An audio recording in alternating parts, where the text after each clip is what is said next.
And welcome back to Coast. Wayne Young, known to most as Lucas, is the creator and producer of the DVD, The Destroyer Star and the Future of Mankind. Webmaster of Rabbit Hole 2, with the number, rabbithole2.com, an alternative news site that tries to explain how our sun has always been locked in a binary orbit with a brown dwarf star known by the ancients as the Destroyer, the Dark Star, Nemesis, Nibiru, Satan, Devil, and the Dragon. Here he is tonight on Coast to Coast, Lucas. Hey, Lucas. I don't know whether to call you Wayne or Lucas. Oh, you could just call me Lucas. I appreciate you having me on, George. Thanks a lot. Oh, my pleasure. Looking forward to it. And how did you get the nickname? Well, basically, I came up with it's basically a pseudonym and an anagram. It's living under constant, unstoppable suppression. So that's how I came up with the word Lucas. Good for you. I find it fantastic that astronomers are beginning to think that maybe there is that planet X in the solar system, which could be this brown dwarf star. Something's got to be going on out there, Lucas.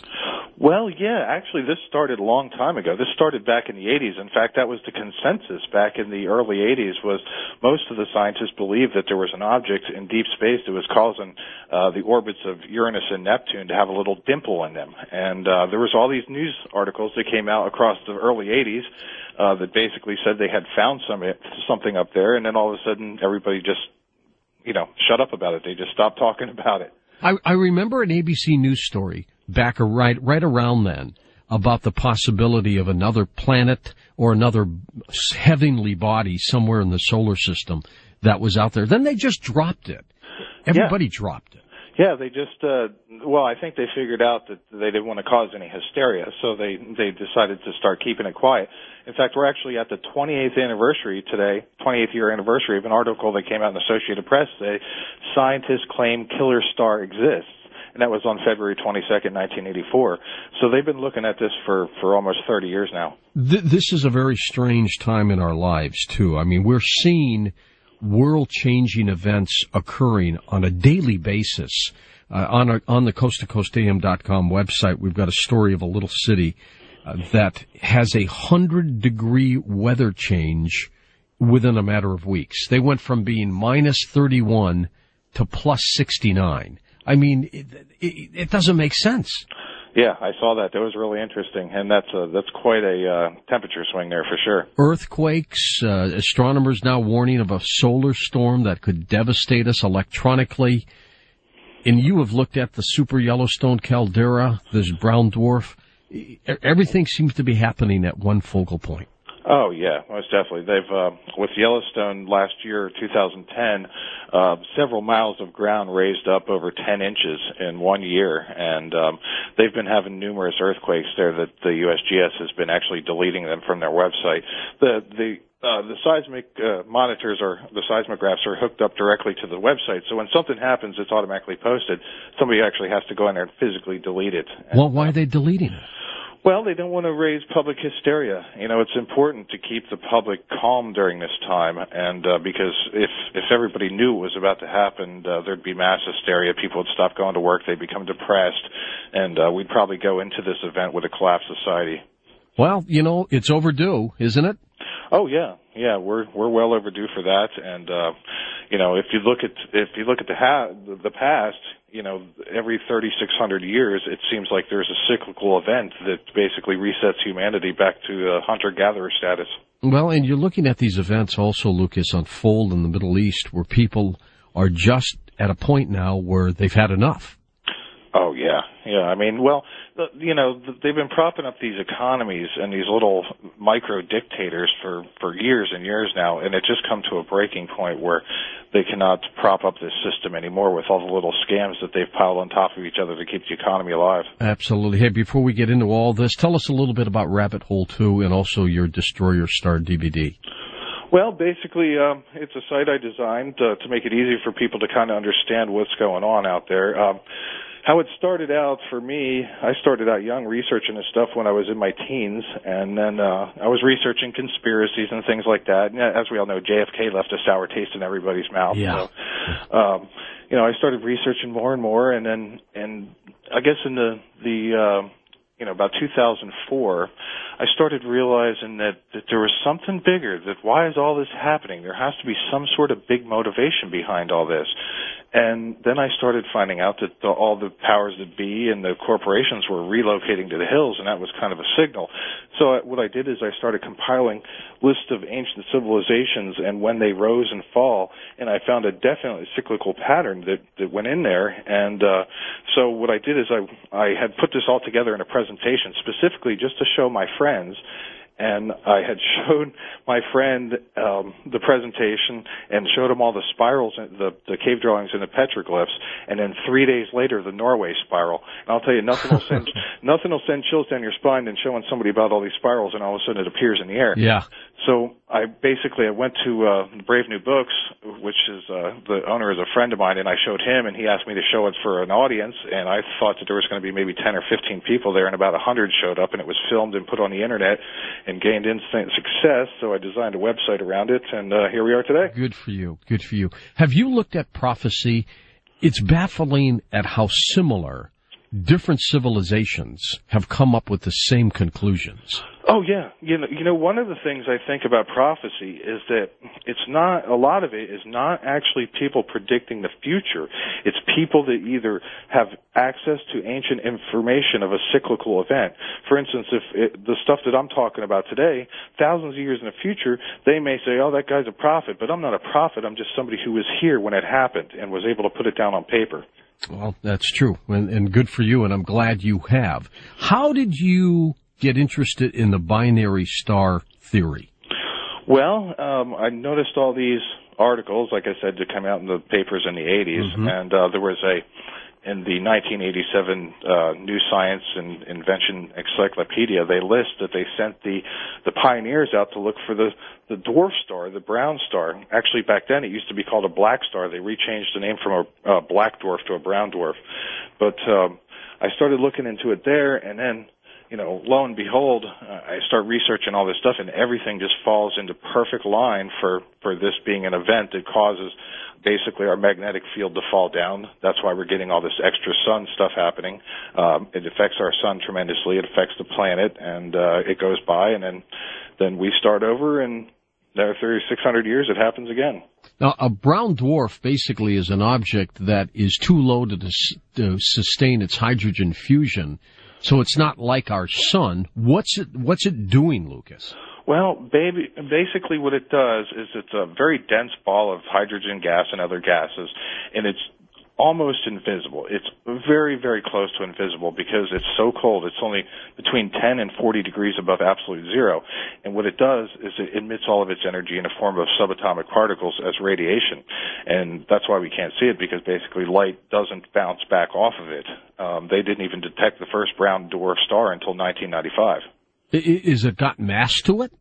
Oh yes, it's got a lot of mass. It's probably about 8 times the mass of Jupiter, and which is what they think they have found somewhere out there in the solar system. Yeah. Well, basically, they're preparing the public. The powers that be and the governments are really stuck in a catch-22 situation here. They can't tell the public, but yet they want the public to prepare for this. So they're trying with things like this and all these TV shows about survival and, you know, Armageddon and all this stuff. They're trying to slowly get this into the public mindset so that people start to prepare now and not everybody rush out at the last second and empty the store shelves. Yeah, absolutely. Now, why did they talk about it, though, in terms of being a possible planet, as opposed to saying it's a brown dwarf star? Well, I suspect that that's part of the disinformation campaign, because as long as it's called a planet, then every astronomer in the world is going to say, oh, we would have saw a planet out there by now. So if it's labeled a brown dwarf star, then people would understand a little more that it's near impossible to see. In fact, even if it's like right up, not far from Earth, all it's going to appear to us is a big dark circle in the sky.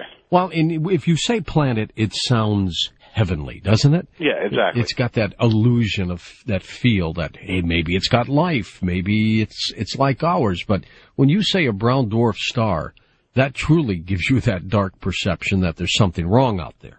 Yeah, this thing has been around most likely since the extinction of the dinosaurs. If you look at the historical ice core data, you can see that the world had a certain way about it, the temperature, and all of a sudden when the dinosaurs were wiped out, the world went into this cyclical type of rising and fall of the temperatures. Did this star get captured into our solar system, or was it always there when the solar system formed?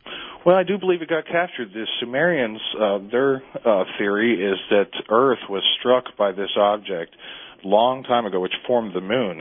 They called it Nibiru, and that basically this object is what broke off our moon, or actually, I'm sorry, one of its moons hit planet Earth and broke off our, the pieces that formed our moon today. And it's been in this binary orbit ever since. Now, the Sumerians also believe, though, that the Anunnaki came from this planet or whatever it is. Right. Now, that might just be misconstrued. They might have just come around about that time period. Like you're seeing all this, this UFO activity now has been tremendously heightened over the last couple of years. So maybe they're just here to witness the event. Maybe they're here to help. Maybe, who knows? Well, and there could be more than one extra object out there, Lucas. Oh, yeah. Yeah, there could be the brown dwarf star orbited by another couple little bodies, that's for sure. Now, this one, the astronomers are calling it Tyche, and they claim that it is massive in size. They are pretty sure there's something out there, though a few other astronomers are saying no, they don't believe it. But I don't know. I tend to like what these other researchers are saying, that there's something out there. Well, do you know what Tyche means? It's a goddess, isn't it? Yeah, it's a goddess, but it's the sister of Nemesis. Well, there you are. Yeah, so it's a real coincidental. Now, is every star system in this universe got a binary twin to it? No. They've recently found out that most stars, the majority of stars, are in a binary, trinary, or even more star orbit. But for our sun to be a single star would be the exception to the rule. Okay, now, if it's out there, what, and it was captured, how did it get captured, first of all?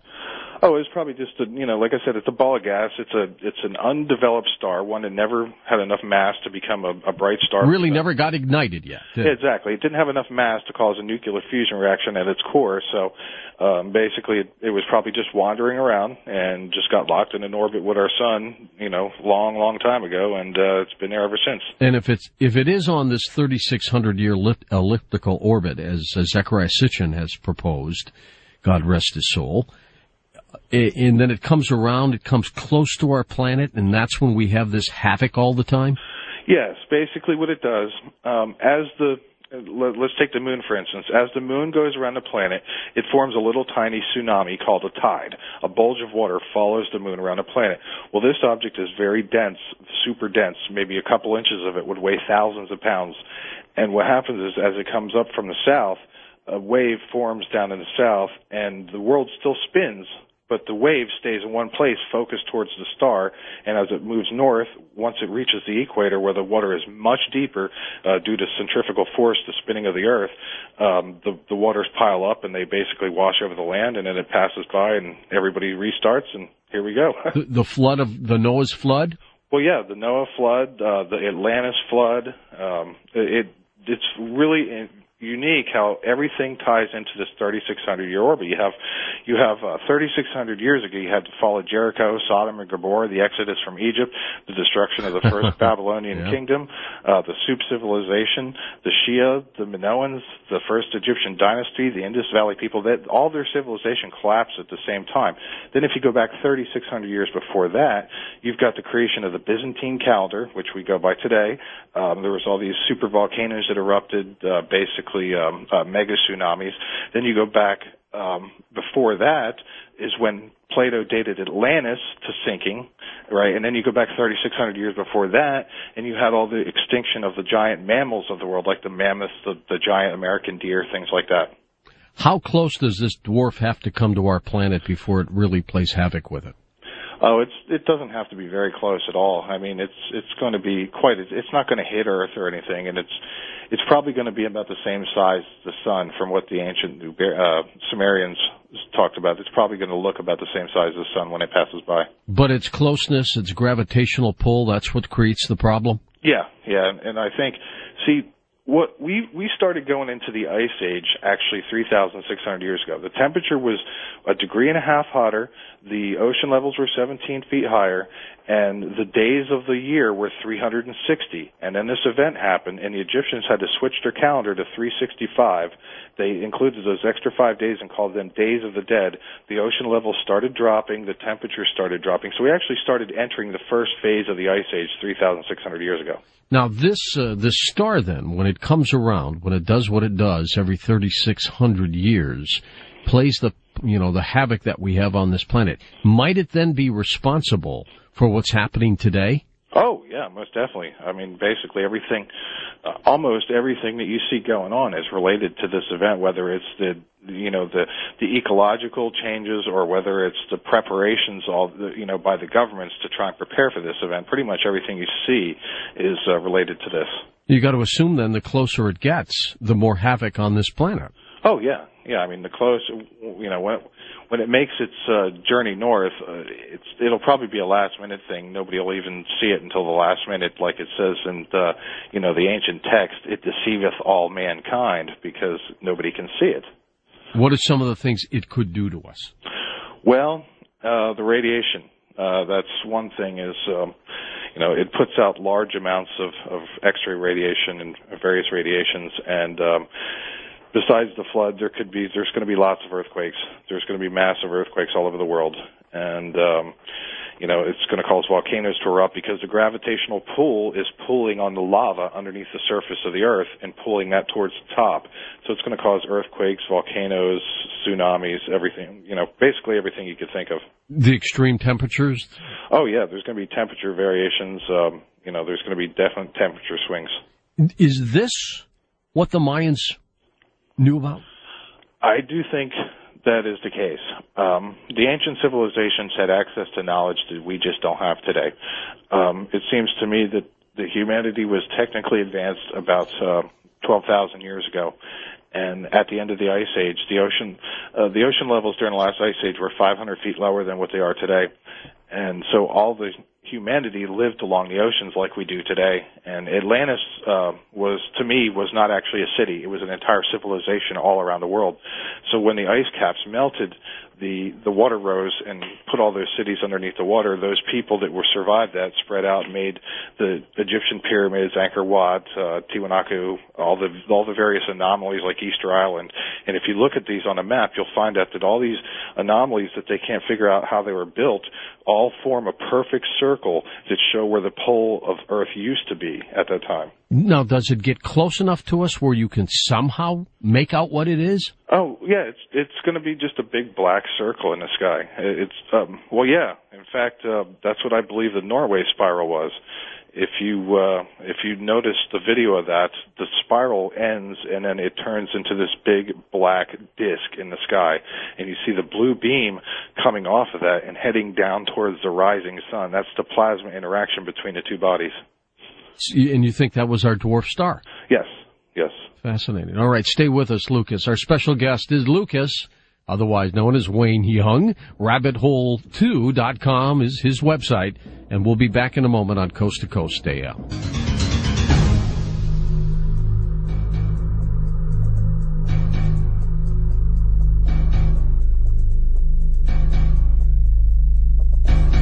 Lucas, what will it take for scientists to admit that indeed, beyond the two astronomers who think it's out there, that this brown dwarf is there? Well, many do admit it. If you look at the Binary Research Institute, lots of scientists believe this. It's just that you don't see them on the news.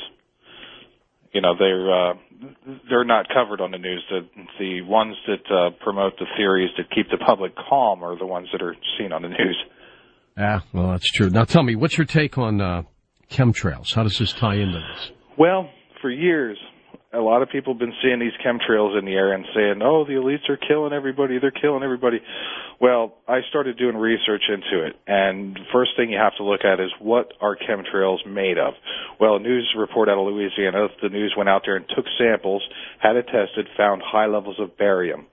Barium absorbs radiation. It's known as a getter. It basically it absorbs the subatomic particles as they come into the atmosphere.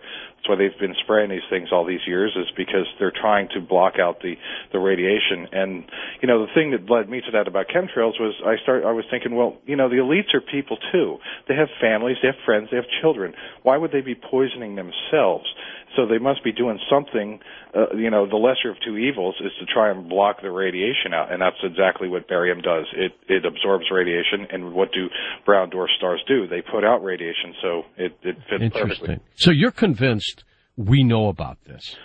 Oh, certain people and governments do. China's building all these giant ghost cities. I'm sure you probably heard about that. Yeah, that's weird. Weird.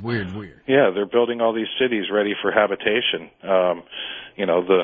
We've prepared tremendously here in America. They've moved all the facilities up to the mountains.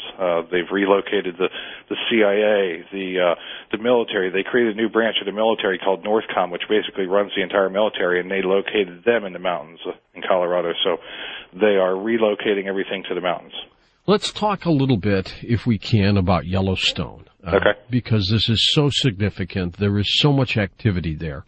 This thing blows up every 640,000 years. It's a caldera, which is almost like an inverted volcano, right? Mm-hmm. It's got that look to it. It's underground. It doesn't stick up above ground. And then when it goes, the whole thing just goes down and then it blows up.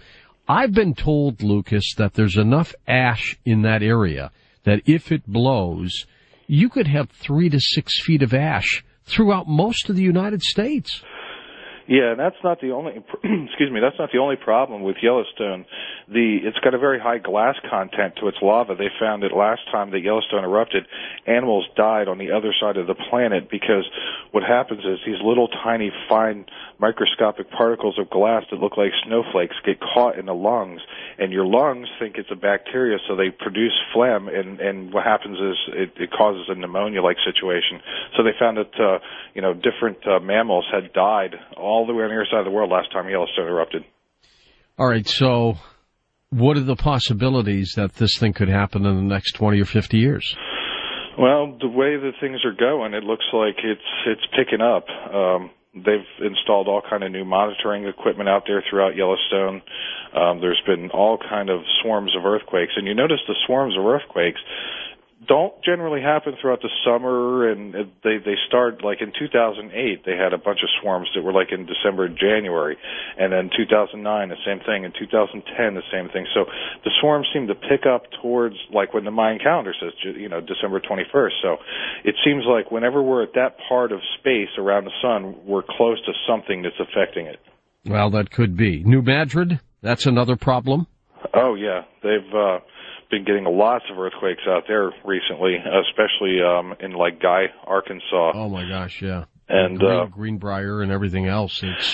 They've had 700 in the last several months. And remember, that's where the first bird kill happened, was in Beebe, Arkansas. That's which right. Good point. Not far from where all the earthquakes are happening. And then the first fish kill that happened was only a few miles to the west of that. So, that's, it all pretty much ties in together. Not only that, but the government is preparing. FEMA just purchased 140 million MREs and they cited in the reason why they're purchasing. And for people to know that's storable food. Yeah, storable food. They basically purchased these MREs, and they cited in case of a new Madrid fault quake. So they're, Mountain House too. They're constantly running out of freeze-dried food. So what is your take on all of this? I mean, what do people do? Remain calm. That's probably the best thing you can do, is not get all freaked out, because that'll be detrimental to the greater whole of things. I mean, it's happening now. You can feel it. You can see it. Yeah. Yeah, most people can feel it.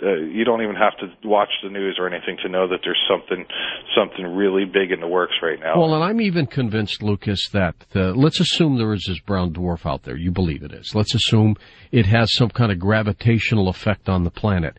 It's got to have the same kind of effect on people, on their heads. We're primarily water. We see what happens during a full moon. I've talked to enough EMTs and police officers who say they get more crime and bizarre reports and call-ins during full moon periods than any time. Oh, yeah. Now, you bring up a really interesting point.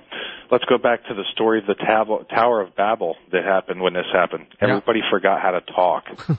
Okay? Yeah. When this object happened, basically they lost their ability to talk. See, the human brain, throughout our lives, from the time we were born, we build these neural net pathways in our brain that can be easily broken by subatomic particles. So if we get a rain of subatomic particles on the planet, I mean, depending on which side of the Earth is facing at the time, many people might actually be taken back pretty far in IQ. I have had people tell me, Lucas, that they feel weird, physically weird, strange sensations that they've never had before. I mean, they think that they're having panic attacks, heart attacks. They go get checked out and they're fine.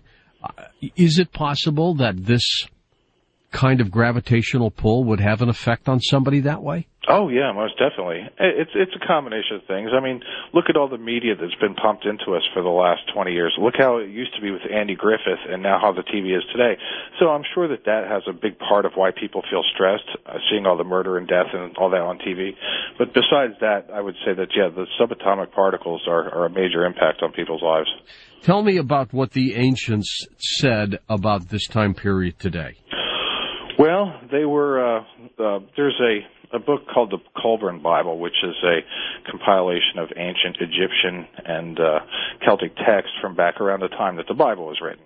And they described it pretty in depth. They said, one of the passages says, it twisted itself about like a coil. It was not a great comet or a loosened star, being more like a fiery body of flame. And then they say the doom shape is a circling ball of flame which scatters small fiery offspring in its train.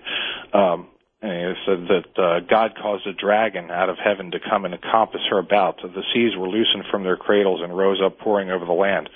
So the ancients, not only the Sumerians, but the Egyptians, the Celts, and a lot of different...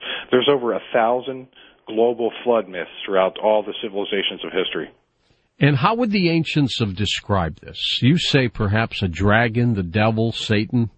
Yes. To them, you have to look at the history. We had technically advanced society like 12,000 years ago. Then it got wiped out, and we kind of went back to, a hunter-gatherer status, and then it built up slowly, but it never really got that far during the last the time period, when Moses and all that existed. But basically, they have tried their best to put it down. They've put ancient petroglyphs. That's one of the things that really turned me on to this, was noticing the spiral petroglyphs all over the world in high mountains. That was the key. You don't find very many of these spiral petroglyphs in lower lying areas. They're all up in the Rockies, the Andes, the Alps, things like that.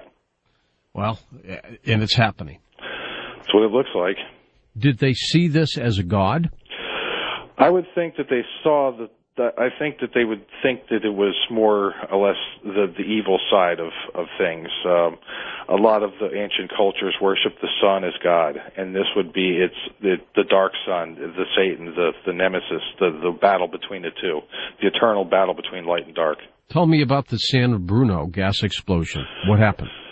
Well, that's really interesting because right at the time the San Bruno gas explosion happened, there was a news report. They saw a fireball cross the sky.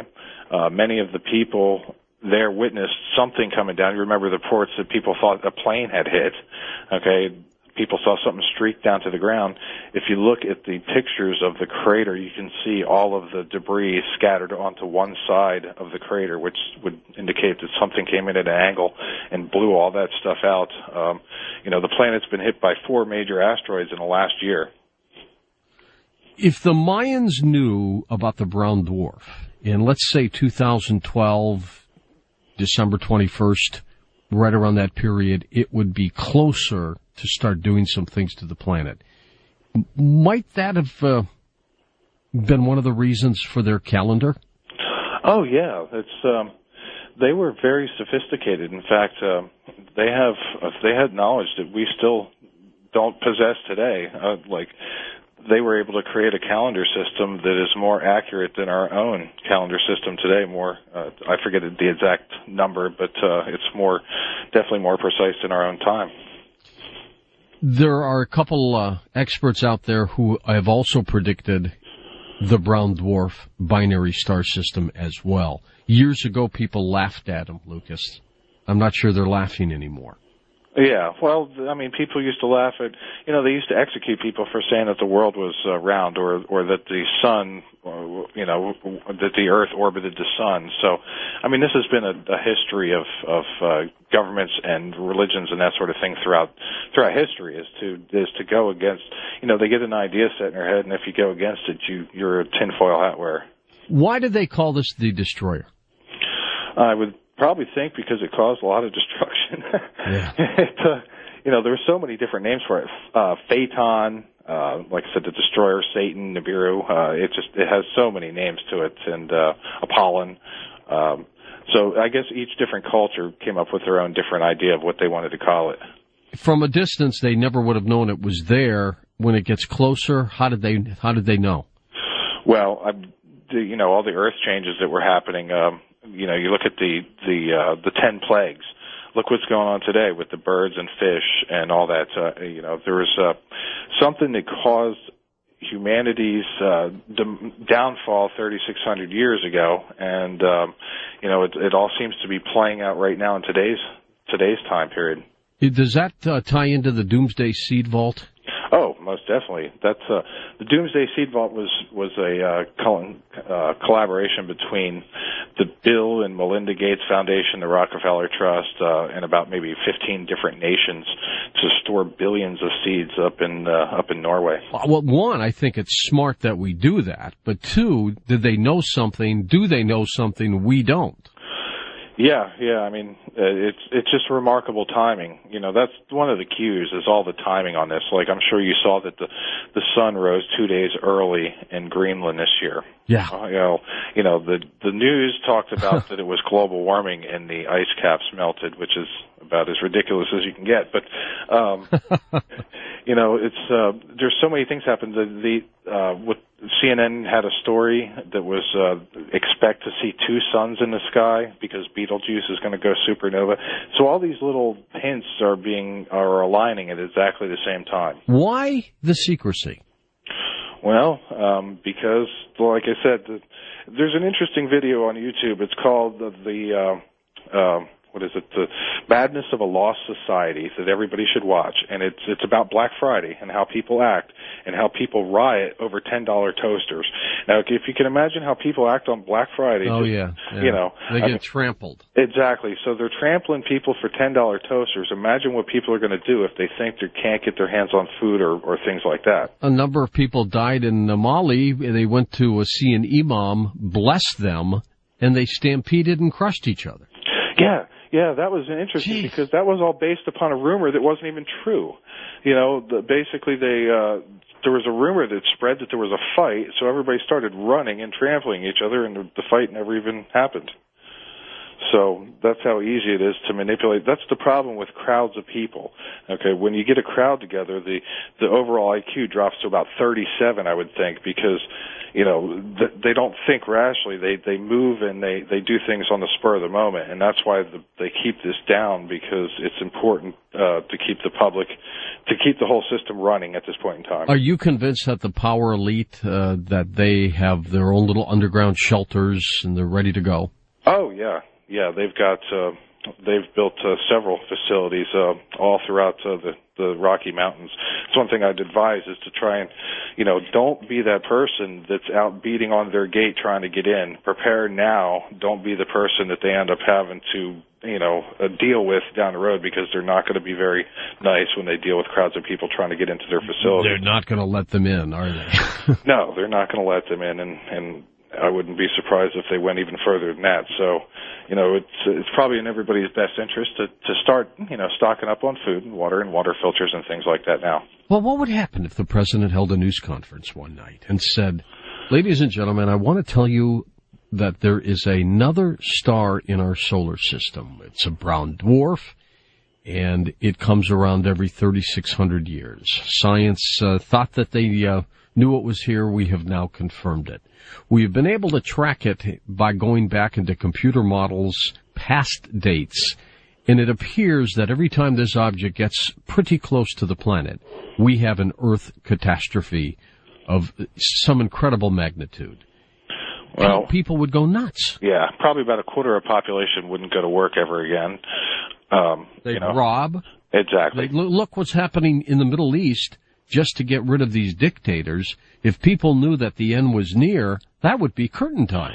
Exactly. And also, look at New Orleans. I mean, you had cops looting stores. Okay.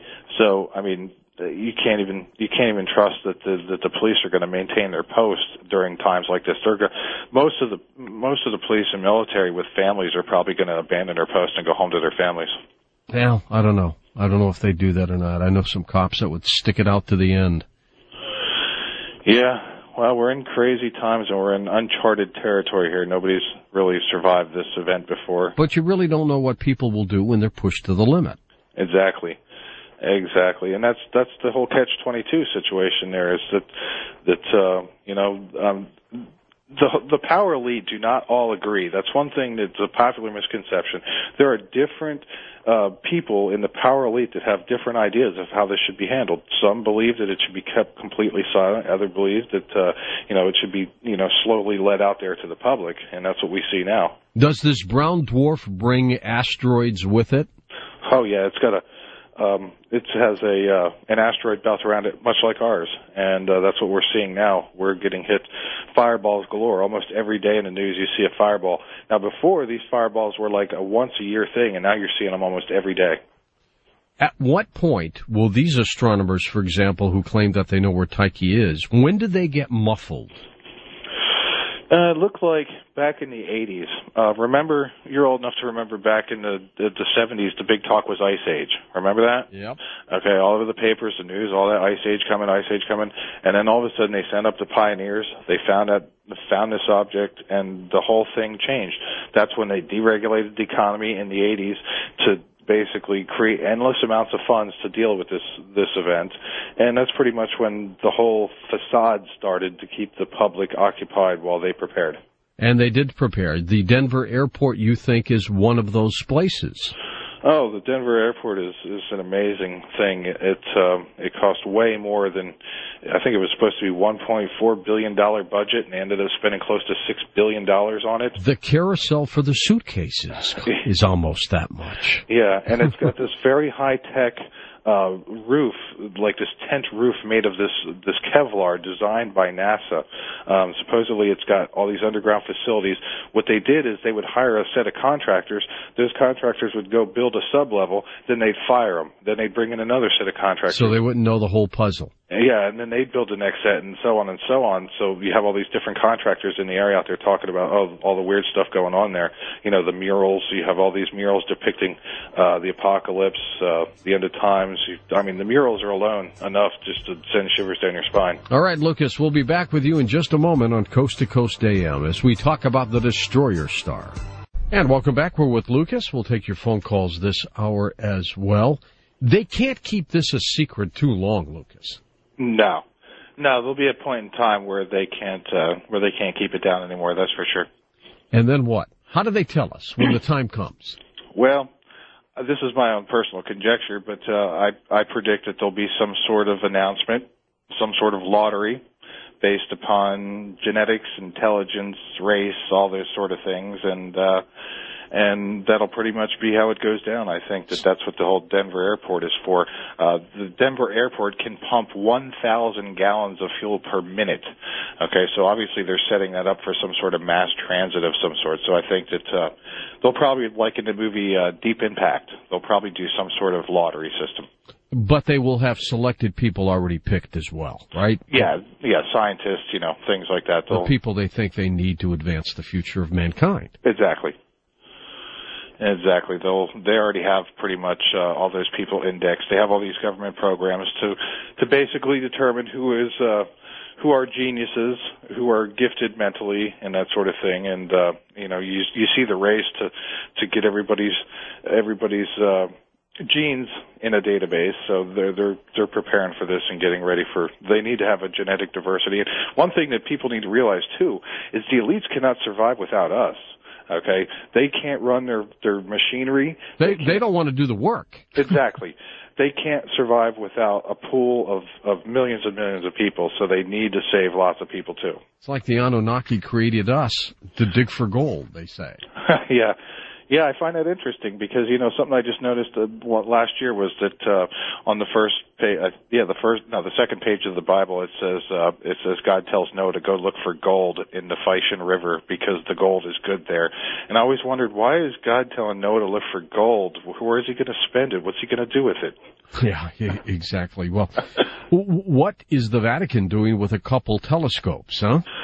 Well, yeah, a lot of stuff going on with the Vatican. They built that one down in Phoenix, or down in Arizona there, that, it's looking for this object here. The Vatican also closed down their library for the first time in over 500 years for almost a year so they could make so-called, updates and changes to it and all that. So they're just most likely trying to preserve mankind's knowledge over to the next level.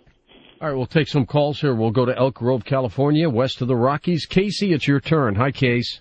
Hey, George. Hey, Lucas. Hey. Hey, nobody seems to be touching on the Van Allen radiation belt shift that's going to happen along with the polar shift when we have all of this sun activity going on and the galactic alignment going on.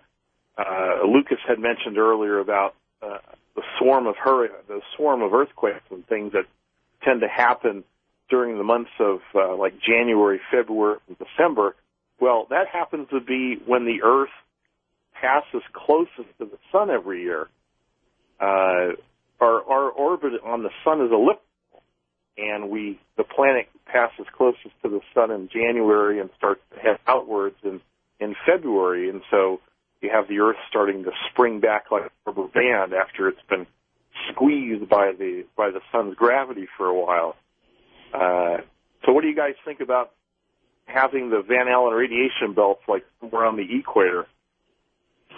Well, me personally, I haven't done much research into that. There's just so many different facets of information here.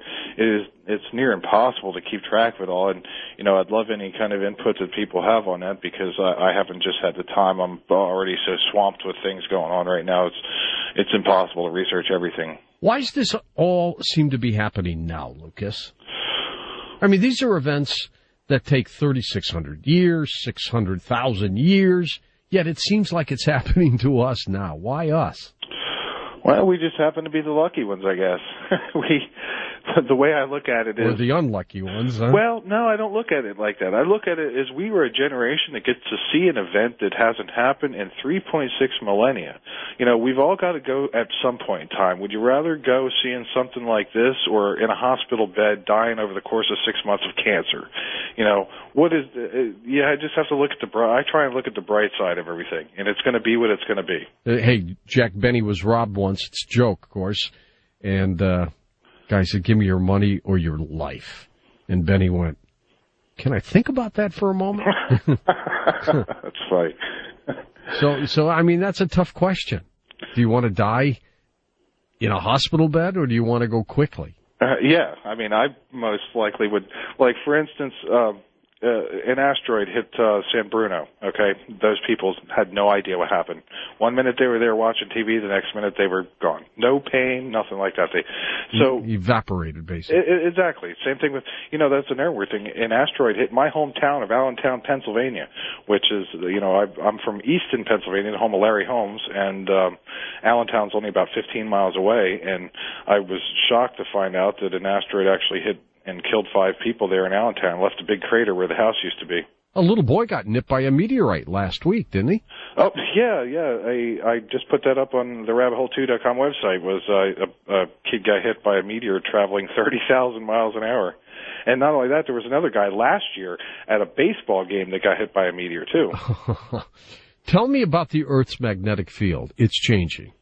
Oh, most definitely. I've been watching the magnetosphere. I can't really say the name of the site because it's Japanese and it's got a bunch of different characters to it. But they have satellites up there that monitor the magnetosphere, and it's going through some dramatic changes. That's for sure. And we can tell that things are happening. Like, for instance, we have all these birds and fish dying. Well, one story that really didn't make much mainstream news was the fact that, maybe about 6 or 7 days ago, there were kids in Louisiana that went out on a field trip, and all they did was they went from their school to the bus to the convention center to a restaurant, back to the bus, back to the school, and they all got sunburned in the middle of February. All right, next up we go to Southfield, Michigan, east of the Rockies. Hi, Sherry. Hi. Thank you so much. 3 real short, quick questions. First, I didn't know if you meant that it's going to happen December 21st, 2012. Second, how long do we have to store for food and water or whatever? Third, my mother died December 21st, 2005, and right after that is when I found out about the date. I wondered if, I've heard of people can hang on and die at a certain time. I wondered if she did that to give me a message. Very well. There's so many things that we don't understand. We probably don't understand about 99% of all the things in the universe. So, I can't even begin to imagine what happens when a person goes. I'll tell you something really interesting that happened to me just recently. My cat died not long ago, and when he died, I was holding him when he died, and right at that moment he died, I knew that my mom was going to die, and I told my roommate, I said, my mom is going to die, and she died exactly 2 weeks to the hour later. Oh, my God. Was she ill? No, she fell and was immobilized for about 10 hours and developed pneumonia and then died on August the 13th last year. Geez, sorry to hear that. Well, we've all got to go, and I've learned to live with that and accept the fact that we can't live forever. You think this warning of impending whatever is being leaked through movies and TV, radio? Oh, yeah. I've never been approached, Lucas. Nobody's ever said, George, this is happening. You need to talk about it. You need to let people, get them comfortable with this, but don't be direct. No, nobody's ever done that yet. Well, you got people like Chris Carter who have admitted that they subliminally put things in movies. They set clocks to mean certain things. I've got the video of him admitting that. You've got, what's the guy's name? He's a producer and a writer for Fox News. Somebody asked him, or not Fox News, but Fox Broadcasting Company. Somebody asked him if, the system was designed to mess with your mind, and he basically said the whole system is designed to mess with your mind. It's designed to keep you in line, to make you buy things, to keep you complacent, and so they admit it. They do admit it. Next hour, we'll take calls to say, here's the question. What would you do if you knew we were being hit by an asteroid? Would that change your life? Would you quit your job? What would you do? Next up, we go to Greg, truck driving in Iowa. Go ahead, Greg. Welcome to the show. Yeah, I'd quit. Yeah. All done, huh? Yeah. Well, truck driving ain't all it's cracked up to be. I got a question. Why haven't physicists and mathematicians been warning about this? Because obviously gravitational effect and radiation effects, that's all measurable stuff. So, go ahead. I'm not disagreeing with you. I don't think you're full of crap or nothing. But it's kind of the same old story with a different twist. Well, here's an example, Greg. Just recently, 2 astronomers said that they believe that this planet, let's call it a brown dwarf star. They've called it a planet. Could be the same thing. Is out there on the far edges of the solar system. 2 major astronomers. We're working on getting them on the show. There are other astronomers who don't agree with their mathematics. They say this is not the case. There's nothing out there. And so there's this argument, this internal argument, even between science. Oh, yeah. Yeah, that's how, as long as you have government fund 3 different scientists with 3 different theories, nobody's ever going to get anything done. Imagine, how can scientists tell you what the composition of a planet is that's 20 light years away orbiting a star, right, but yet they can't figure out what causes ice ages here on the planet Earth? That's because they don't want to figure it out. And you're convinced we were visited before? Oh, yeah.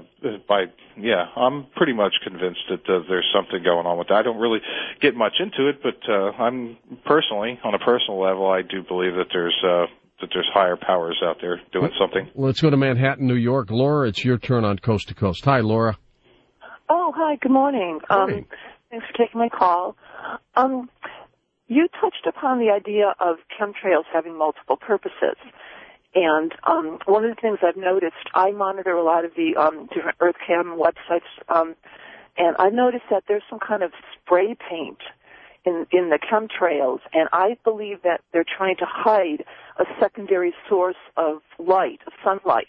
Because if you look at them, you'll just see that these chemtrails will come and, you know, hide exactly half of the skyline, you know, on a weird diagonal, and, you know, they're clearly only allowing us to see a certain portion of a light source. There is much more light than there should be. And I wanted to see if you know, let you know about that, or see if you know, had any experience, you know, looking at this sort of thing. Because, you know, to my eye, it just clearly seems that they're, you know, part of the chemtrails is to hide the secondary light source from us. Do you know anything about that? Basically, the thing is with the brown dwarf star, it's not going to emit any light. It is so cold that it absorbs photons when they hit it, so it doesn't reflect the light back. And it doesn't have any luminosity of its own. So I don't think that they'd actually try and be hiding. What they're trying to do is absorb the radiation this thing puts off. The reason why it's so cold is because it radiates all of its heat, basically, and you're getting all these subatomic particles, protons and neutrons, that are bouncing around inside this brown dwarf star, and they get ejected out. And see, those things, that's what causes cancer. That's why cancer is up so high all across the world, because these things, they come right through your body and they break your DNA strands. Now, you go back 1,800 years ago when this brown dwarf star was all the way on the other side of the solar system. Guess what? The ancient texts used to talk about people live to be 100 to 200, 300 years old. It's because they didn't die of cancer. They weren't getting bombarded with subatomic particles. Frank, San Bernardino, California, first-time caller. Frank, go ahead. Hello, George. How are you? Good. Hey, hi, Lucas. Hey. Yeah, you know, I think everybody should take a telescope, and I do this sometimes. I have a small telescope, but you point it at the sun, and you put a filter on it every day when it's side bright, and you look at it, and you see this evil monster for what it really is. You can see it through a telescope. Anybody from your backyard, you look at it, and you see this. I think the sun is the most evil thing ever. It just doesn't care, man, you know. Well, I don't know. Without it, we'd be in a deep problem.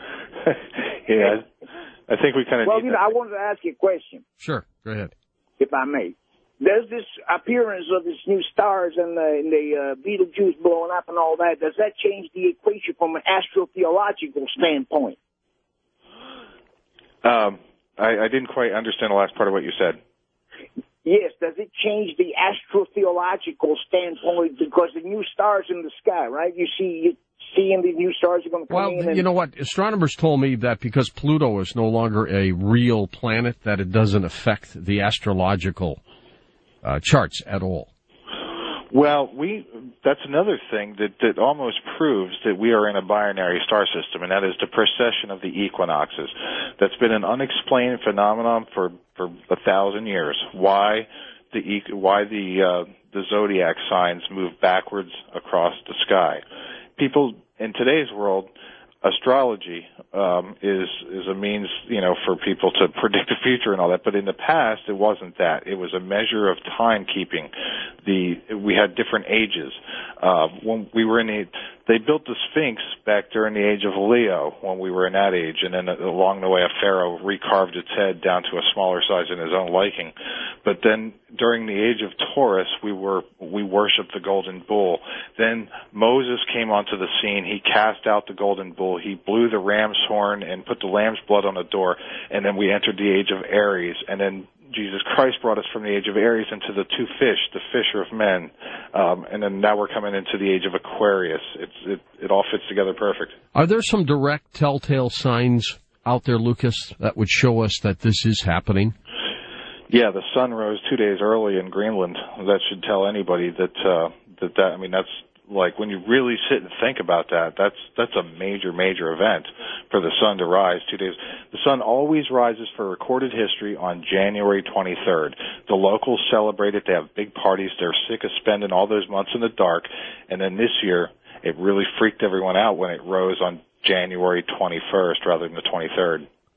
Next up, we go to Lexington, Kentucky. It's Jack's turn on Coast to Coast. Hey, Jack, thanks for calling. Hey, George, thanks for having me on your show. Sure. You know, I was listening. I wanted to punch holes in your guest story tonight. All right. Punch away. I can't. I actually took an astronomy class last year at the University of Kentucky. I was, I guess, blessed enough to have an astronomer, an actual astronomer, and there's only about 8,000 in the world. And what your guest is saying is actually very true, what he's saying. And there was I actually went to, we have an observatory at the University of Kentucky. And I went and I was talking to another astronomer there, and I asked him, I said, well, what do you think about the Mayan calendar, and what do you think about the predictions? And he said, I don't want to talk about it. He said, if it was out there and I saw it coming, what could I do? And there are other things here in Kentucky that have been going on. Not only do you have in Colorado the airport, but here in Kentucky you have a place called High Bridge Spring, and they've been mining this thing for 30, 40 years. And it's to my knowledge that the government right now is like, they've mined this out. It's an underground solid limestone bluff, if you will, or mountain, and they've been going down in it for years. And now the government is like putting equipment in it as we speak. The other things that kind of like UHF and VHF, they've taken it away and they've given us just a digital signal. And the government is making moves. I believe if you look, anybody that's attuned to what's going on, there is something getting ready to happen. Well, you may be right, Lucas may be right, and we'll talk more about that when we come back.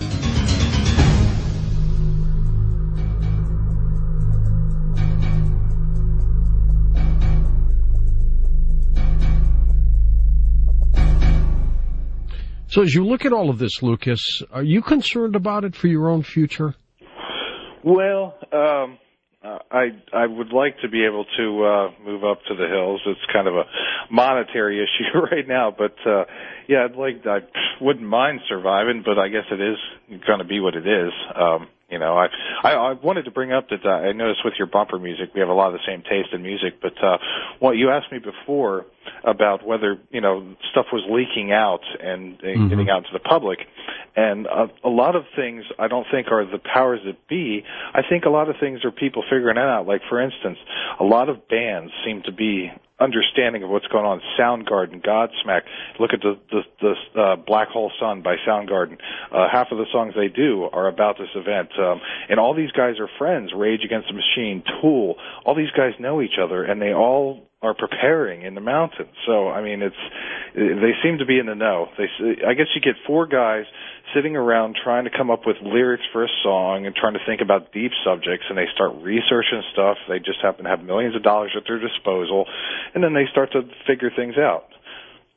Years ago, people would talk about Planet X, but they were wrong in their dates. You know, it was supposed to be May of 2008. It never showed up.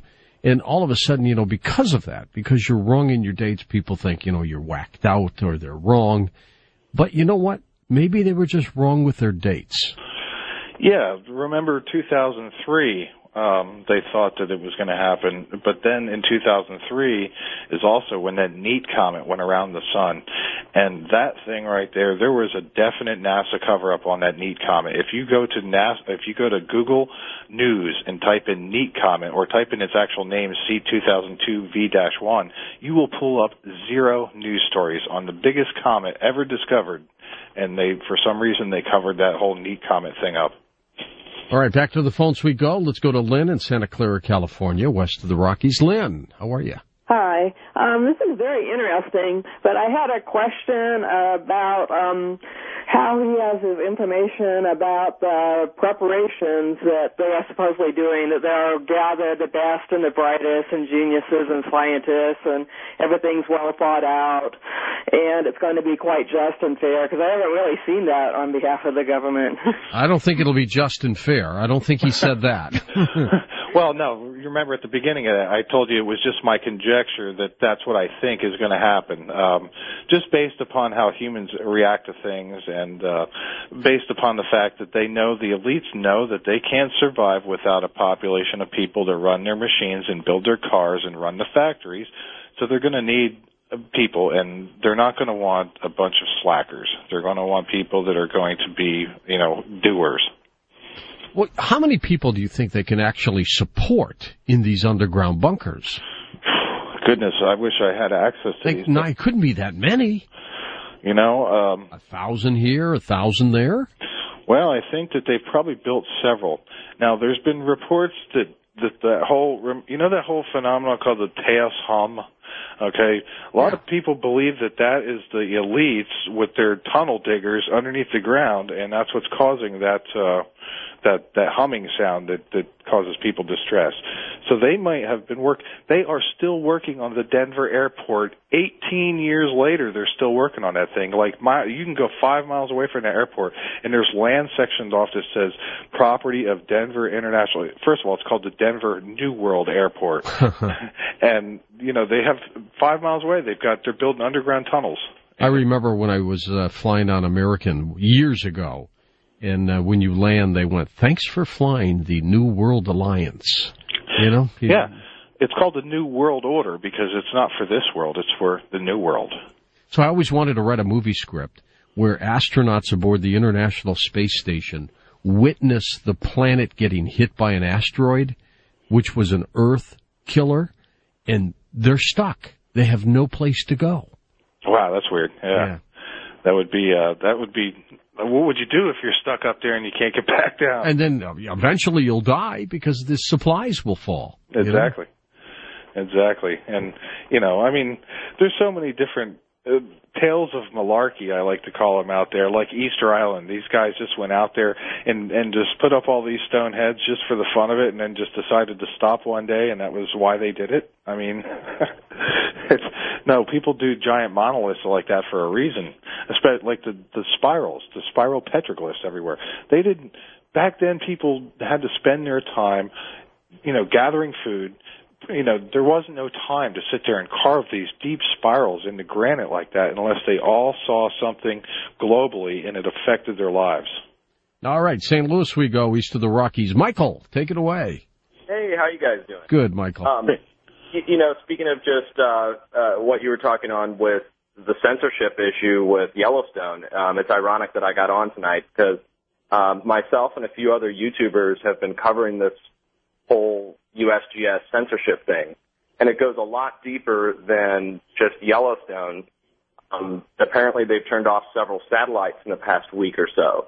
Stereo ahead, stereo behind, SDOs one day behind. So really, what I wanted to say was it's important what you're doing right now. Also, it's important that everyone who's listening, don't panic. Okay, you need to prove everybody wrong here that we're actually civilized people. And really, I urge you to go look this stuff up. Everything he has told you so far is exactly 100% true to the underground weather community on YouTube, all right? And there is a underground weather community on YouTube. And we're covering this stuff. And there's an active disinformation campaign going on where, like, I got my coordinates for my house posted today online. And then I'm going to, talk about that tomorrow on YouTube. But they're coming on. They're really trying to get everybody to not believe that there's something happening. So I found a site that's actually covering the Yellowstone quake right now. I mean, if you go onto USGS, it's all deleted, okay? Like any earthquake that's showing up on USGS is like 1, 2, 3 days old. No current earthquakes show up there. And they're censoring them off for a reason. And so the site that I found is, this is not some plug for me. This is a scientist that lives up there, and he monitors all the stuff himself, kind of like, I guess like your Woody Harrelson in 2012, the movie or something. But it's called isthisthingon.org. And he's just some Joe up there that's monitoring it himself, and you can just go on and look at it, and you can see USGS is pumping these off as soon as they're popping on. Yeah, it's like I equate it to a bathtub of hot water. You know, when you fill up the bathtub and the hot water's really hot and you step in it and you've got to slowly ease your way into it. You can't just jump in that bathtub because it's going to burn the living daylights out of you. So that's what's happening now. They have to slowly ease this information into the public mindset. The reason why people like me are alive today is because obviously somebody wants me alive, because the powers that be have enough capital and power to snuff any person on this planet out. They did Kennedy in broad daylight. So, there's a reason, and they want people with the mindset to be able to start preparing so that way that everybody's not all rushing out at the last minute. But they will. Oh, yeah. Yeah, there will be lots. There will be those people that, the ones that rush home from work to watch American Idol. It'll be those people. Let's go to Cheryl in Phoenix. Hey, Cheryl, welcome to the program. Hi, George. Hi, Lucas. Thanks for taking my call. Sure. Hey, I wanted to mention, nobody's ever touched base on this. The fact that a lot of people out there are having dreams about this thing happening. We also see the floods, the earthquakes. Well, starting in August of 2007, I had 3 dreams about this star coming, whatever it is. I didn't know if it was a comet or a star or whatever. And I drew a picture of what I saw. And it comes on a curved approach, diagonally on a curved approach like. But that's not the only thing. There's a guy that was online for a while named Kato Mivuli.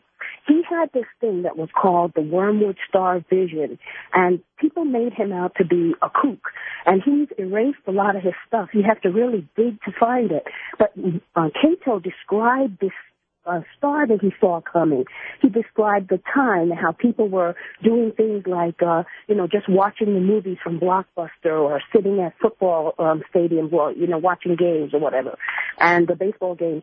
And he said that he was shown this by an angel who took him to a specific place where they it was like technologically set up where they could see around the world what was happening. And he said that the angel said to him, and this dream now, watch this, is from June of 2005. He said that the angel told him the date for Wormwood was set back, meaning it was going to come in at a longer date, Now, 2005, when did the angel tell him? It was set back, and he said there was the number 7. He seems to think it was coming in September or October, but look at what it is. 2005 plus 7 years, what do you get? That's 2012, okay? A lot of people are having these dreams. I meet people on buses on my way to work, and I don't know why. They just come up to me and they say, you look, I'm a Christian. I believe in God and Jesus.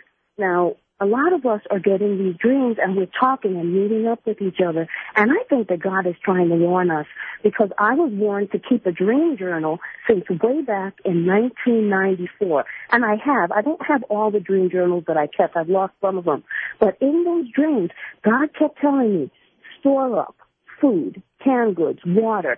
And I've been trying to tell people ever since then, and of course, they look at me like I'm a kook. But now, with the economy how it is, the earthquakes, the birds are dropping. Oh, yeah. They don't look at you as a kook anymore, Cheryl, at all. How about you, Lucas? Do you get attacked at all, or no, nothing like that? No, actually, it's been at first, okay, this is what happened to me. At first, when in my DVD, I was telling people to go to Denver, and when I stopped doing that, they stopped the pressure. They put on a lot of pressure at first. They hacked my bank account, my identity. They hacked my roommate's bank account, my computers, my website, everything. And when I stopped telling people to go to the Denver area is when the pressure just stopped instantly. I mean, it was like a faucet being shut off, and I have had no fear of anything. In fact, I get next to zero resistance about any of this stuff, because it all makes sense. And what she was talking about the dreams, I think the human mind is really an incredible thing, and I think a lot of these dreams might be people's subconscious mind figuring it out, all the stuff they see in the media, the TV, the History Channel, and all that. Like, for instance, I shoot pool, and I'm pretty good at it. And the reason why I'm good at pool is because when I go up to the pool table and make a shot, I shoot really fast. I go by what my subconscious brain figures out at the pool table. If I sit there and think about the shot, I'll miss most of the time. So your subconscious brain is an incredible thing and can figure out things that your conscious brain just can't do. Are you a pool shark? No, I used to, when I was in my early 20s, I used to play for drinks a lot, but no, never really sharked anybody. You didn't hustle anybody, huh? Nah, not my gig. It's more fun just keeping the table all night long. Let's go next to Maui in Hawaii, west of the Rockies, way west. Hi, Terry. Hello, George, long-time listener. Thank you. Your guest, one thing he said is that people back then didn't have time to carve these spirals and things. He should read a book called Stone Age Economics by Salkin, who studied Bushmen and Aboriginals living traditional lifestyles. And basically, they only had to work 2 hours a day to meet food, clothing, and shelter. So. Well, there was some reason why all these people, if you go onto the Rabbit Hole 2 website, and up on the top part there's a link that says research. Go in there and look at all the spiral petroglyphs and look where they're located. And for those people to all carve that same thing into the rock means that they must have seen something in space that, the thing looks just like the Norway spiral, and there are very many spirals associated with devil figures, and it's phenomenal. There's just hundreds and hundreds of spirals and all these devil figures associated with them. Okay, next up, let's go to Mike in Sierra Vista, Arizona. Hey, Mike, welcome to the show. Thank you. I discovered your show with a bad case of insomnia. Well, perfect. But I had a theory about the Mayan calendar. The way I was thinking, they were working on the calendar, and they got up to December 21st to 2012, and that's when the conquistadors showed up. So they just dropped everything and left. And left and ran, headed for the hills. Yeah. But I used to think that with all this political stuff going on in the Mideast and all these natural things that are happening, I really think something's up. I do too. There's no question about it. And if you read the Bible, are you still there? Yeah. Oh, if you read in your Bible where Jesus speaks of the future, everything just seems to be, falling in place. Oh, yeah. It all fits. The whole thing fits like a gigantic jigsaw puzzle. It's just the pieces were scattered out before so much that it was hard. Before the Internet, we would have to go from library to library to library to figure all this stuff out. And now that the Internet's there, it's much more easy for people to kind of put two and two together and find out what's really happening. So, Lucas, let me ask you this. How do we know government hasn't said, Lucas, we need to get the word out, but we can't say it? People will go crazy.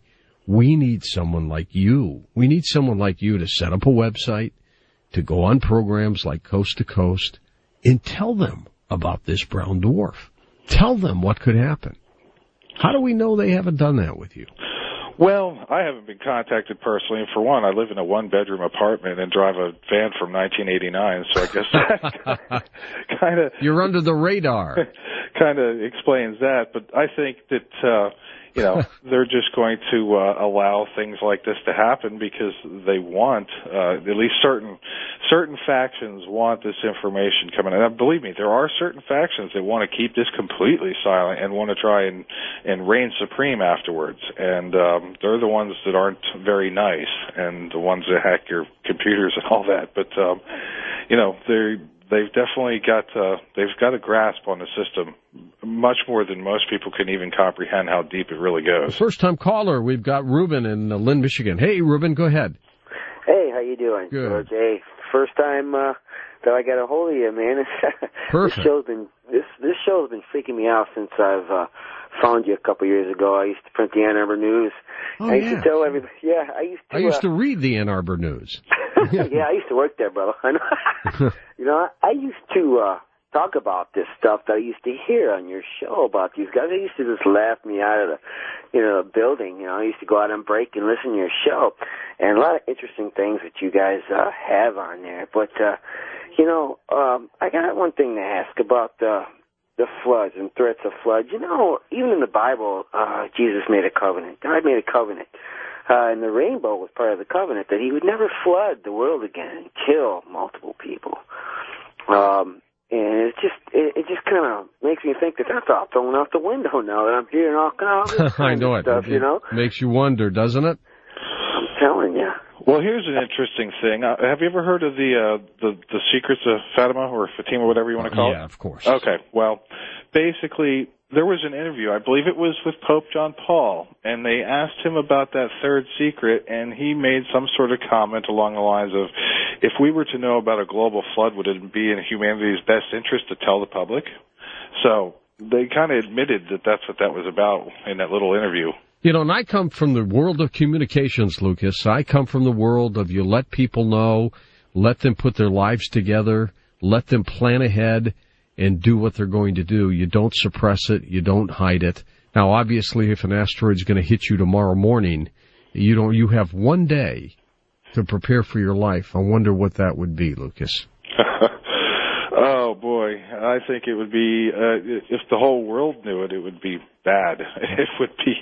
There'd be a lot of bad things going on. You know, there'd be a lot of people praying, you know, a lot of people, there'd be a lot of suicides, there'd be a lot of rape and murder and that sort of thing, but, you know, there'd be a lot of people that would prepare, and it's really kind of such a complex thing to even think about. What a planet, Lucas, but it sounds like we're living in that environment now.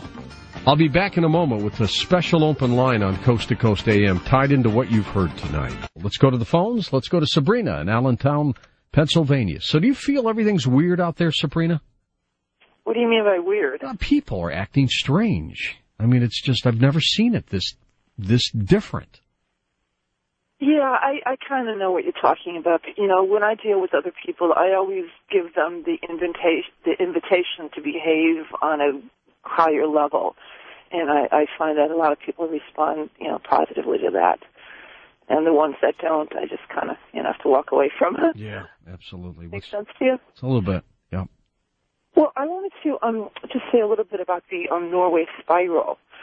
According to my contacts, I know that's a phrase you hear a lot from your audience, but according to my contacts, the Norway spiral was simply a manufactured wormhole, and it was designed so that some intergalactic guests could come and participate in the Nobel Prize ceremony or witness it or whatever.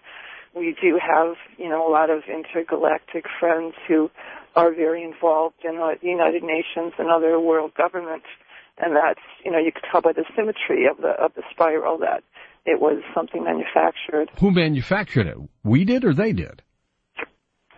It was manufactured on Earth. Actually, a good question. But, you know, whether it probably originated from Earth. It looked as though it was extending outward. But that's a good question. They might have manufactured it themselves as, you know, to facilitate them coming back in. So I don't know, you know, chicken or the egg. Yeah, because I'm not sure we have that technology to do that. Oh yeah, we were given. Yeah. Certain people have it, or certain entities, certain, you know, groups, you know, that may or may not be connected to governments, you know, on the Earth. Sure, we have that technology, or someone has it. All right, that's an interesting theory. Richard C. Hoagland, of course, believes that it was a captured rocket, but that they had the technology to just grab the thing. Let's go next to Billings, Montana. First-time caller, Dave's up with us. Hey, David, welcome. Hi, George. Hey, what's going on? Well, I live back in the hills. We come into town about every 2 weeks, and I usually keep on hand somewhere between 4 to 6 months worth of food for my family. Okay. Now, everybody keeps talking about storing up. How much are they actually recommending to store up? I mean, the Mormons tell you to put aside 7 years. You know, that gets to be pretty hard. But another thing, too, is we've noticed we come to town every 2 weeks, and people are nuts driving. They cut you off. We've seen 3 people pull over in front of tractor trailers. The tractor trailers are coming down to get on the highways.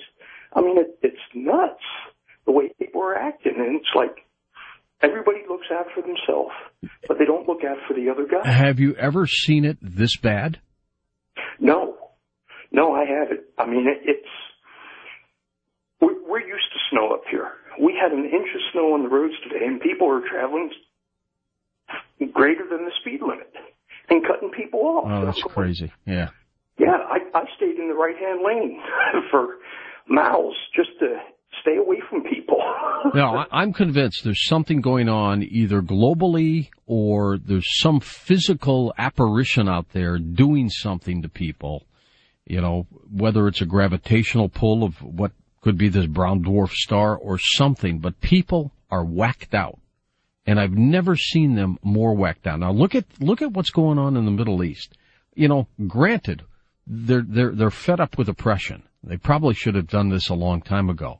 But I mean, all of this is happening right now. And that's what I find to be very strange. And not just that, but it's like 10 or 11 different countries. Yeah. I mean, it doesn't stop. No. And I mean, even the news is saying, okay, which country's next? And I'm looking at it like, okay, something weird's happening here. And, I mean, I'm a mountain man. I've always been prepared.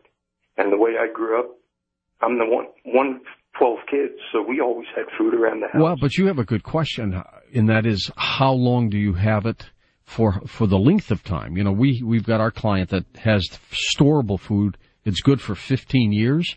But how much do you get? A week's worth? A month's worth? 10 years worth? How much do you buy? And that's what I'm trying to figure out. I mean, we've been putting aside, and we have backups for backups. Like if the freezers go out, I have enough canning jars and enough propane that I can can everything that's in the freezers. And you're not paranoid about this. You're just being smart. I'm being prepared. I mean, when I was in the Navy, I was on submarines, and I was told you have backups for the backups. Yep. That way, if something happens, you have something else you can rely on. Well, that's the way to do it. And so that's the way I'm doing it. But my big thing is, how much do you put aside? Because, I mean... Nobody really knows. Yeah, I know. And that's what really gets to you. You know, we have... We can sit down and we can deal with being snowed in for 2 weeks at a time. And that's not a big deal for us. But I'll tell you what, it really gets me going. And I'm not where I want to be. I want to go up in the mountains and build my own place and just be away from crowds and basically be left alone. So you can get by without having a lot of people around you, can't you? Very much. Very much. I had a farm in Illinois, and after like 3 days, I started going bonkers. You know, I need to get into a city environment or back into something. And then, you know, going away for a while is great, but I couldn't do that full time. You seem like you can. Yeah. I mean, we have games. We play cards. I homeschool my daughters. I mean, we have plenty to do. And, but, you know, we garden. We do all kinds of stuff. Can I ask what you do for a living for money? Well, right now, I cut firewood. So you get paid for that? Well, yes and no. I mean, I cut firewood, and right now firewood's going for about $120 to $150 a cord. A cord. And a cord is about what, 5 by 7? It's 4 foot by 4 foot by 8 foot. 4 by 4. Stacked as tightly as possible. Okay. And I don't make a lot of money. And, I mean, we don't live on an awful lot. But at the same token, we are getting by, I won't say real comfortable, but we're getting by with our necessities, and we're still able to put aside what we need. Yeah. Do you have television? No. We're back out far enough. My cell phone don't even work. I have to go about 2 miles towards town to have the cell phone work. I'm visiting the in-laws tonight, and that's how come I was able to get on. So, well, you do have a radio, though, don't you? Yeah, we get 3 stations, 1 FM, 2 AMs. Well, at least you get us. That's all that matters. That's a fact. I mean, you guys really give us a lot of the news, and so that's how we keep track of things. How many people are out there, David, that are self-sufficient the way you are, living basically on the land and just, you know, doing their thing? There's not a lot, but there's a lot of people that want to. I get a magazine called Countryside, and they tell people how to do things, and it's not the reporters doing it, it's the people that are actually doing it that tell you how to do this stuff. So if I don't know something, I have like 12 years worth of them. I go back to the old issues and say, okay, this person did it this way. How do I do it? And in there they tell you, don't do it this way because it screws it up. Do it this way. So you learn by other people's mistakes, which is good. I learned by other people's mistakes. I was told a long time ago that to be the smartest person in the world, you have to know that you don't know everything. And I have to admit, I don't know everything, so I got to learn. Good for you. All right, well, you keep plugging along. Let's go next to Larry, truck driving in Michigan, east of the Rockies. Hi, Larry. Hey, George, how you doing? Okay, great. Awesome. Boy, you keep me awake in the night. I appreciate it. Well, we don't want to put you to sleep, especially when you're driving a truck. Right. Well, thank you very much. Hey, I've been listening for years, and I really haven't heard anybody mention anything about in Indiana. There's a FEMA website that has a downloadable app.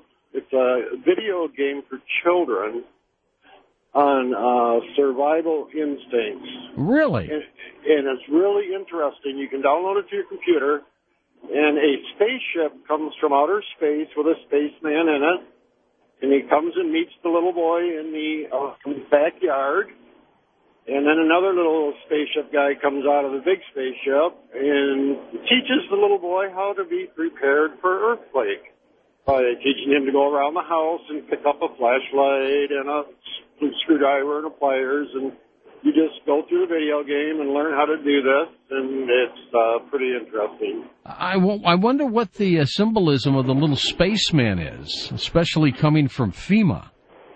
Yeah. I mean, when I downloaded that and started playing it, it like freaked me out. It's like there's a hidden message there somewhere. That's what it seems like. That's funny. Somebody was saying something about earthquakes and tacos and stuff in Indiana also, I believe. So maybe they're trying to prepare kids for Larry, the inevitable. Are you sensing that people are acting weird these days? Oh, yes, very much so. As a matter of fact, my wife and I have been married for 36 years. And we're both Christians, believers in that. But in the past year, about 8 months or so, she's gone super religious on me. And we're not getting along very well. Oh, no. Well, we're working it out, you know. Yeah. But you've had better days. Oh, yes. I have 14 grandchildren. Why would she become so overly religious? What's pushing her there? Well, she's been hearing some of the end time stories and, you know, the apocalypse and all this stuff, and I guess maybe she's not ready to meet her maker yet. Interesting. Okay, hey, thanks. Well, you know, there's this group out there that believes that May 21st, that's it for all of us. It's over with. And, you know, the apocalypse is here. I don't think that's going to happen. But I do think we're in these very strange times right now, and people are beginning to pick up on it, and they're acting weird. Tampa, Florida we go. Rick, welcome to the program. Hi, Rick. Hi, George. How you doing? Good to have you with us. George, don't you think there should be like to be humane about it, and people so they don't suffer, be like a suicide pill like they had in the war? I mean, a little cyanide pill, you pop it, and that's it? Yeah, I mean, things are going to get like that. I mean, why suffer? I don't know, that's kind of dangerous, Rick. People would be popping them just to pop them. I know. We're having problems in St. Petersburg here. The third policeman's been shot. No. Also. Yes. Way too much. See, that's what I mean. We're getting more police officers shot randomly than I can imagine. It's been really. It's never happened like this before. But George, let's hope we can find some way to go through all this. You know what I'm saying? I hope so. All right. Take care. Okay. Yeah, that's sad. Maybe it's time to get our buddy Ron Barber on, who runs Line of Duty, the police training company. He's got his thumb on the pulse of all of this. And it's way too many police officers getting shot randomly about this. Way too many. Tallahassee, Florida we go. Sean's turn on Coast to Coast. Hi, Sean. Hey, George. What's up? Hi. Good. I was wondering if you have heard of the comet Honda Merkos Pajusakova. A lot of diagrams and stuff that I've seen on the internet have this thing coming very, very close, if not hitting Earth, on August 15th. There are some people who say it could impact right around that time period. I don't think so. But you're right. Yeah, things they're saying like 0.06 astronomical units away from Earth, and I'm just like, ugh. The margin of error is kind of I think it was discovered by 3 astronomers: a Greek, a Japanese fellow, and a Russian. Yeah, back in 1948. Yep, that's it. Yeah, I was just wondered if you'd heard about that, maybe bring it to your attention, because this thing's getting very really close really soon. And who knows if all these things aren't having some effect on people's psyche, and they don't even know it. People have just been weird lately. It's almost kind of painful to experience. You sense it down there too? Yeah, just people are depressed and pissed off about the littlest things, and it's just, I don't know. Things are just weird, and I don't know if the whole world's going to end in the way that everybody says it is, but there's definitely some kind of weird shift coming, and it's going to happen very soon. Well, you can feel that. There's no doubt about that. Stevens Point, Wisconsin. Mike, you're up with us on Coast to Coast. Hi, Mike. Hey, George. How you doing, buddy? Good. Well, yeah, people are acting weird. Me being in the service business for Chevrolet and Chrysler for all these years and being a people person, I'll tell you, I see it off the wall. I live on an Indian burial ground. I live out in the country. Well, years ago, I have mounds around me, and I started listening to you last November. Okay, well, I'm glad you found us. Yeah, well, I listen to you all the time and everybody else, but you've had like Miriam Nikado on there. Right now I'm reading the book Silent Spring by Rachel Carson. I think she was just on, and then Casey stuff. But something's happening. I'm a former Marine. I served during Vietnam. Semper Fi. Semper Fi. We better start getting ready. I don't know, like the guy says, how much food should we take? What should we take? You know, if you're out in the country, you know, you dig in, stock up on your ammo. It's going to get bad. It's going to get nasty. People just don't realize what's going to happen. And there's people I look at that just do not seem like people. I mean, like I've never seen before in my life, and it's just like an aura they're giving off, and there's anger, and something's happening. What it is, who's controlling it, I have no idea. You ever get in an elevator with a person like that? It's horrible. Yeah, yes, and I was at the library the other day, and this big, tall guy with glasses came in there, and just never seen a person like that before, and he was looking at me and staring at me, and I just, he gave me bad vibes, you know, I mean, it's just, you can tell people, I mean, I can read people, and everybody is just wound up, and we better dig in and do something, because I don't know how it's going to happen, how it's going to go down. Miriam Delcado, you had her on your show about the Hopi Indians, and who knows? I don't know, but where it's going to happen, when it's going to happen, but it's something definitely is going to happen. You got that right. We'll be back with more open line calls. Do you feel it? We'll be back.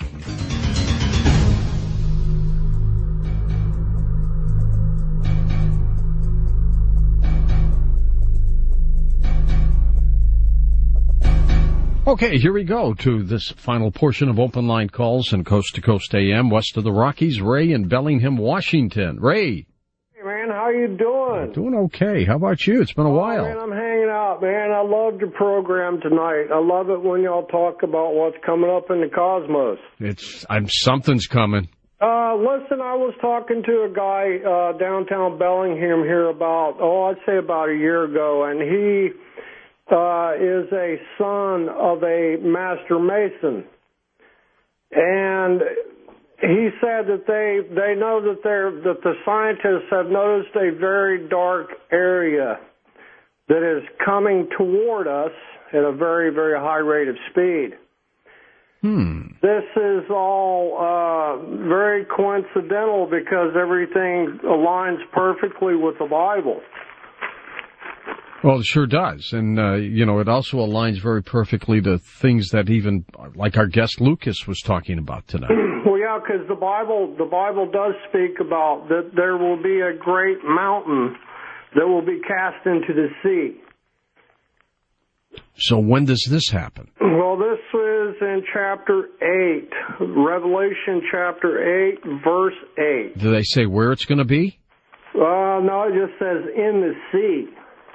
Well, if it happens, it sounds like a volcano, an earthquake, and it's going to happen very fast. Yeah, and right now, well, I talked to you before on the program, you know, because I think that we're around chapter 6 right now. Verse 2, or actually verse 3, when one of the angels broke the second seal. Well, most of the seals are already broken, aren't they? Well, no, because there's 7 seals, right? Has been given the power over the earth, and that men would slay one another. How many seals are there, Ray? I think there are like 7 or 8 seals. If they get to the 7th one, then we're in deep trouble. Yeah, because like chapter 8's the 7th seal. And, oh man, there's a lot of, like you say, people are really acting strange right now. Up in this area, they found another guy floating in a creek. And again? Yeah, it's really a lot of strange stuff going on up here. And some young kid just jumped off a bridge in the Snoqualmie River yesterday. Did they save him or not? No, they haven't found him. Jeez, that's amazing. No, you're right. People are acting weird. Brandon's in Cincinnati. Bring us a story, Brandon. How are you? How you doing, George Norwood? It's an honor to be on here. You have a great show going on, as usual. Thank you. First thing I'd like to say is the Ring of Fire, the Pacific Ocean. Mm-hmm. If your guess thought possibly maybe the nebula came to Earth last time and maybe struck it and maybe knocked off the moon, and possibly if that's the impact crater, the Ring of Fire. Well, I don't know. The last time this thing came around, if it came around, was during the flood of Noah. And do you think Edgar Casey's prediction about Atlantis rising would have to do with the poles shifting? Sure. And the ocean. Absolutely. And possibly the crystal skulls having something to do with it. I don't know about the crystal skulls, but Casey's prophecies are pretty accurate. Well, I'd also like to mention something about underneath the Hall of Records, underneath the Sphinx, having something to do with the crystal skulls. Maybe there's I think the crystal skulls are a ancient computer system. And once you get a certain amount that aren't hoaxes lined up with each other at a certain time, they may turn into the actual Hall of Records. Well, that could be. Now, you know, they say they haven't found the Hall of Records, but maybe they have, and they just haven't told us. And one more thing about the people acting crazy, I think that's a lot of vibrations coming in from people sensing the fear like an animal would. Yeah. And well, that could be. You know, it could be what's coming. Could be the reptilian part of the brain. I hear, by the way, that Dr. Zahi Hawass could be in severe trouble up there in Egypt. They don't like the guy, and they think he's dictatorial and everything else. Archaeologists are upset. Student archaeologists claiming that he's holding back information, that he'll get American interns promised to pay them, and they never get paid. Very strange. So good old Zahi may be out as the head of antiquities in Egypt. We'll find out. Let's go to Suzanne in Atlantic City, New Jersey. Hi, Suzanne. Hello, George. It's a pleasure to talk with you too. and so enjoy your programs for many years, you and Art Bell and George Knapp and Ann Punnett. And tonight I want to send a message of hope to the people that are listening, and a lot of predictions in your shows, and not of them always with a lot of hope that we as a people can tap into our higher consciousness together. And I know you have done that with prayer. And I've been a disciple of studying for many years on the higher philosophies since I've been in my teens and in my 60s now. And I really believe that our environment is a reflection of ourselves. And I think a lot of people feel stuck in many ways that that kind of is scary for people, and innately they look for material things and to try and fill that void and forget about, you know, the essential truths in their lives many times. And well, there's no doubt, and material things will not make you happy.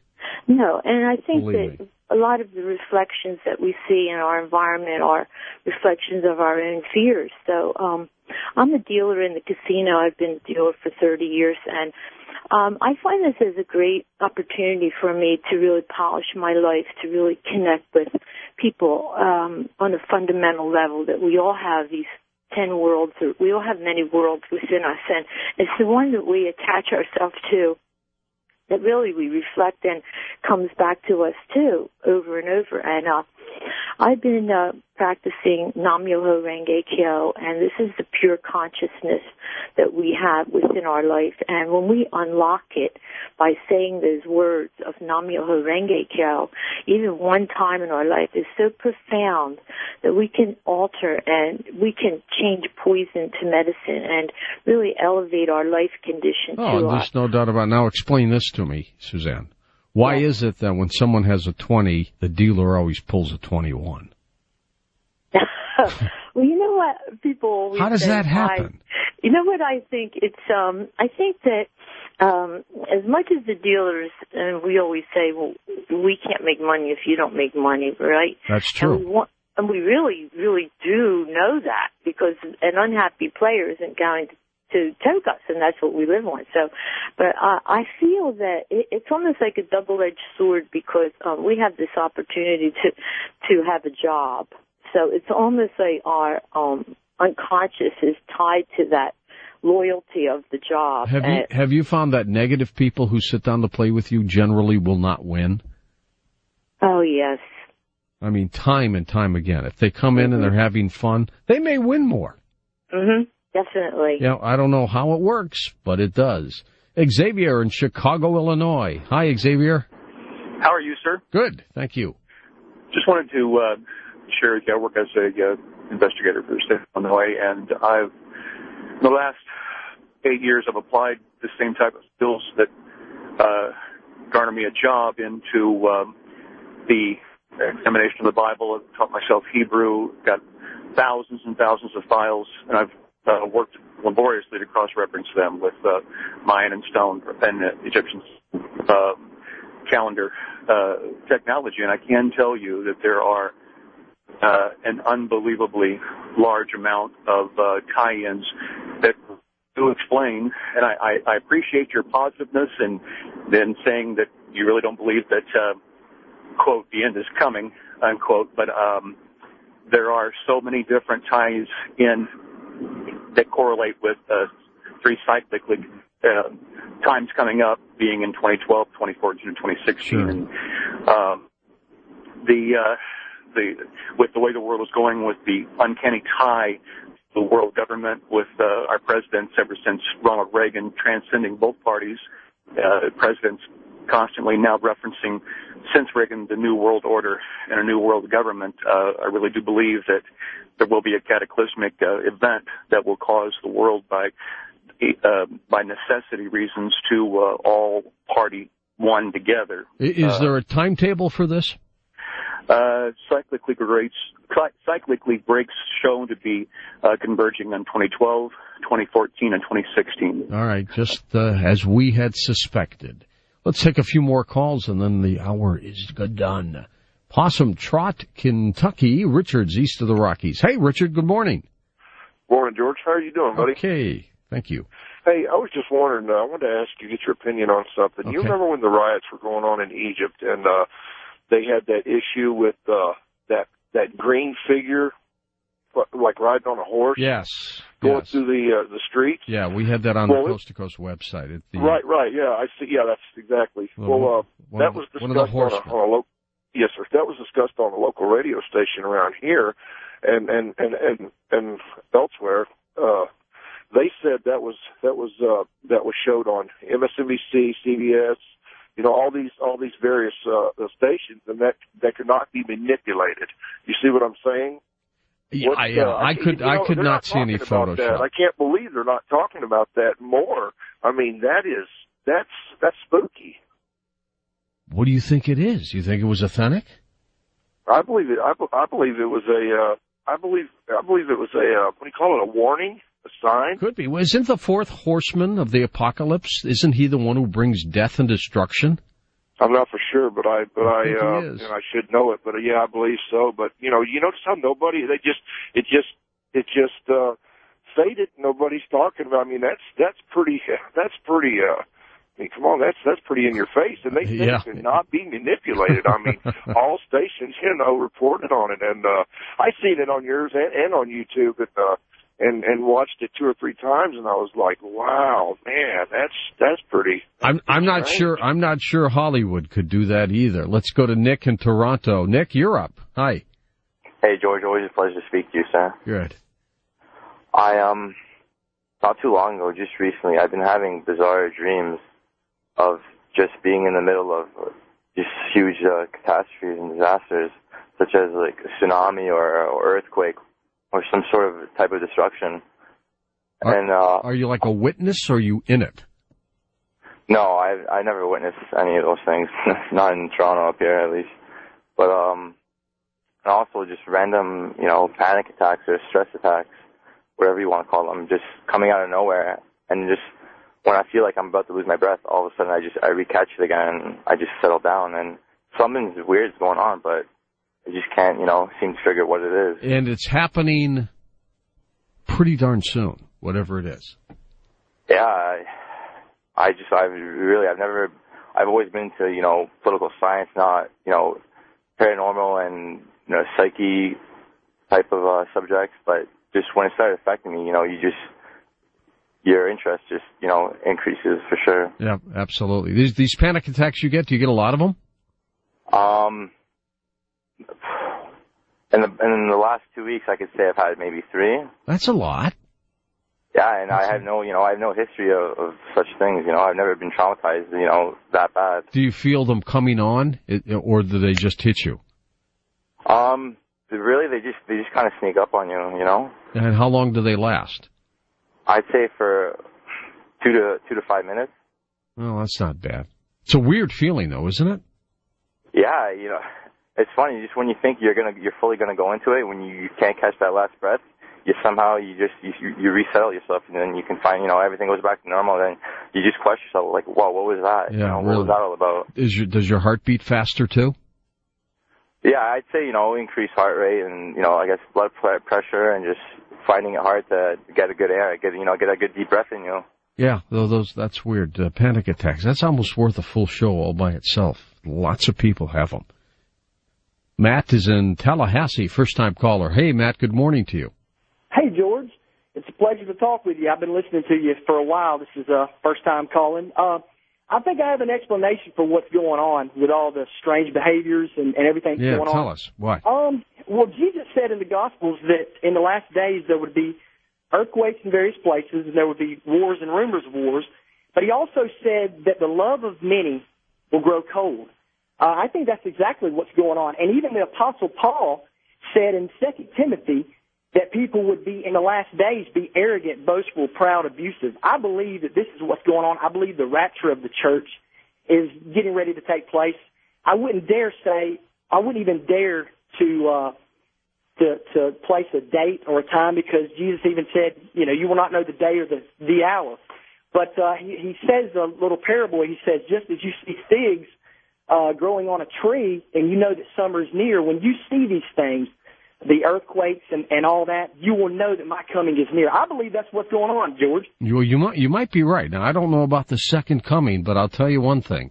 The signs are pretty darn similar to a lot of things that you read in the book of Revelation. I mean, they really are. The problem is these are all happening at the same time. I've never seen a time period where these things just happen so quickly. We've always had earthquakes. We've always had wars. We've always had calamities.